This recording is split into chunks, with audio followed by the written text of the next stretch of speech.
Brothers, this is Dr. Phil Chavez of the Men's Academy. At the midway point in Lent, often it's good to examine where one is at in terms of penances, sacrifices, almsgiving, special works of charity, etc. It seems important to evaluate if one is on track or deviating a bit. If not keeping up with resolutions, perhaps they need to be reinforced or switched out to something more workable. Now, we all have our different approaches.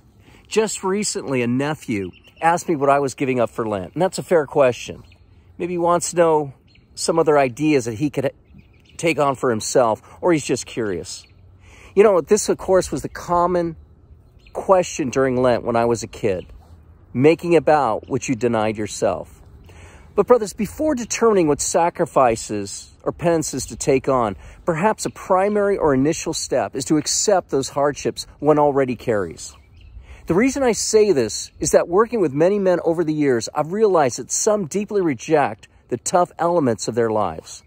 Sufferings, misfortunes, or difficult circumstances they dismiss as if they should be rid of them, and that they have no real place, that one has to get beyond them in life in order for life to go the way it should.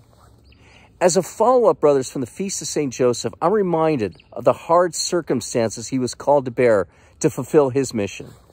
God kept him as a lowly carpenter, likely one working hard for a meager income.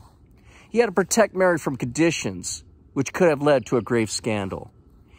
In the events surrounding our Lord's birth and early life, there were hardships compromising their safety, there was rejection from others, inadequate living areas, foreign environments, and likely many impoverished circumstances. St. Joseph had to withstand much. I think he becomes an excellent example of one who accepted and endured the sacrificial conditions given him. And this does seem to be the start of any good Lenten practices. If we cannot accept the sacrifices already in front of us, already positioned in our lives, how can we freely do any act or penance or charity and expect that to be a true sacrifice? Brothers, every man is called, as it says in the book of Ecclesiastes, to accept his lot and find enjoyment in his toil. This is the gift of God. Brothers, accept those challenges before you above all else. Otherwise, you may not find any freedom in further difficult deeds you are called to pursue or endure. Brothers, God be with you.